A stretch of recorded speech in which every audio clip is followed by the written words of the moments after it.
पर्यटक केंद्रों को वहां उपलब्ध सुविधाओं और सेवाओं की गुणवत्ता के आधार पर रेटिंग देने हेतु एक फ्रेमवर्क बनाया जाएगा। ऐसे कार्यकलापों का वित्त पोषण करने के लिए राज्यों को मैचिंग आधार पर ब्याज मुक्त दीर्घावधि ऋण दिया जाएगा। घरेलू पर्यटन के प्रति लोगों के बढ़ते उत्साह पर खरा उतरने के लिए माननीय अध्यक्ष महोदय, लक्षद्वीप सहित हमारे द्वीप समूह में पत्तन संपर्क, पर्यटन अवसंरचना और सुख सुविधाओं हेतु परियोजनाएं शुरू की जाएंगी।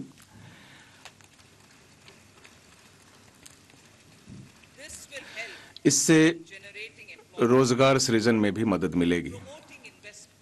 निवेश का संवर्धन 2014 से लेकर 2023 के दौरान एफडीआई अंतर प्रवाह 596 बिलियन अमेरिकी डॉलर रहा था, जो इसे एफडीआई का स्वर्णिम युग बनाता है, जो कि 2005 से 14 के दौरान हुए एफडीआई अंतर प्रवाह से 2 गुना है। संधारणीय विदेशी निवेश को प्रोत्साहित करने के लिए हम अपने विदेशी साझेदारों के साथ प्रथम विकसित भारत की भावना से द्विपक्षीय निवेश संधियों पर वार्ता कर रहे हैं। प्रथम विकसित भारत।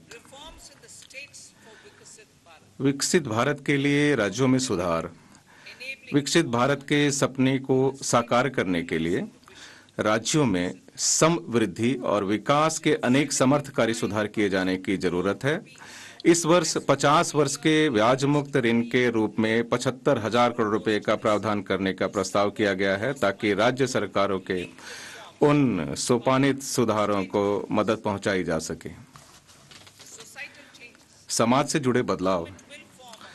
सरकार तीव्र जनसंख्या वृद्धि और जनांकिकी परिवर्तनों से उत्पन्न चुनौतियों पर व्यापक रूप से विचार करने हेतु एक उच्चाधिकार प्राप्त समिति का गठन करेगी। इस समिति को विकसित भारत के लक्ष्य के सापेक्ष इन चुनौतियों का संपूर्ण रूप से निराकरण करने के लिए सिफारिशें करने का अधिदेश दिया जाएगा।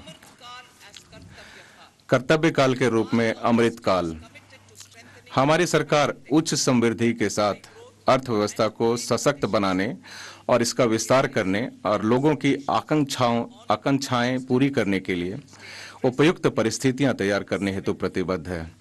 माननीय प्रधानमंत्री ने हमारे गणतंत्र के 75वें वर्ष में राष्ट्र के नाम अपने स्वतंत्रता दिवस संबोधन में कहा था, मैं यहाँ उद्धृत करना चाहूंगी कि हम नई आकांक्षाओं, नई चेतनाओं और नए दृढ़ संकल्प के साथ राष्ट्र के विकास के प्रति स्वयं को समर्पित करें, क्योंकि हमारा देश अनंत संभावनाएं और अवसर प्रदान कर रहा है। यह हमारा कर्तव्य काल है।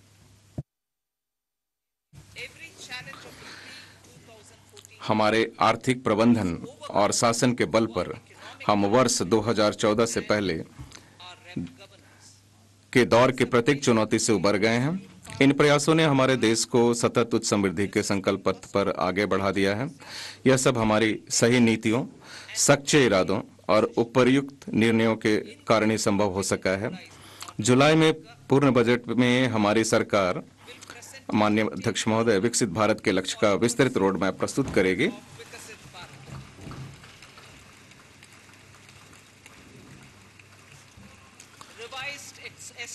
संशोधित अनुमान 2023-24। उधार को छोड़कर कुल प्राप्तियों का संशोधित अनुमान 27.56 लाख करोड़ है, जिसमें से कर प्राप्ति 23.24 लाख करोड़ है।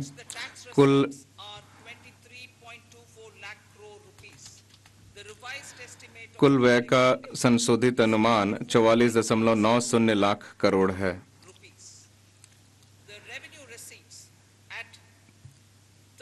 30.03 लाख करोड़ की राजस्व प्राप्ति बजट अनुमान से अधिक रहने की आशा है, जो अर्थव्यवस्था में मजबूत विकास दर और इसके औपचारीकरण को दर्शाता है। राजकोषीय घाटे का संशोधित अनुमान जीडीपी का 5.8% है, जो अंकित विकास अनुमानों में कमी के बावजूद बजट अनुमान की तुलना में बेहतर है।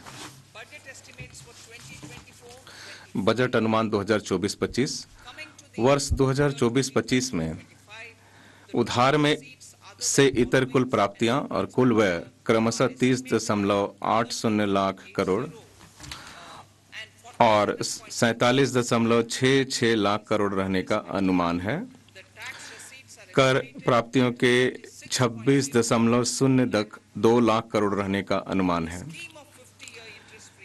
राज्यों के पूंजीगत व्यय के लिए 50 वर्षीय ब्याज मुक्त ऋण योजना कुल 1.3 लाख करोड़ के परिव्यय के साथ इस वर्ष भी जारी रखी जाएगी।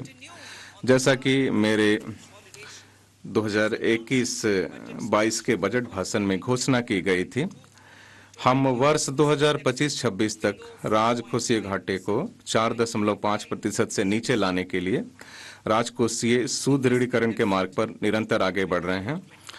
इस मार्ग पर चलते हुए वर्ष 2024-25 में राजकोषीय घाटा जीडीपी के 5.1% रहने का अनुमान है। महोदय, 2024-25 के दौरान दिनांकित प्रतिभूतियों में शकल और निवल बाजार उधारियां क्रमशः 14.13 लाख करोड़ और 11.75 लाख करोड़ रहने का अनुमान लगाया गया है।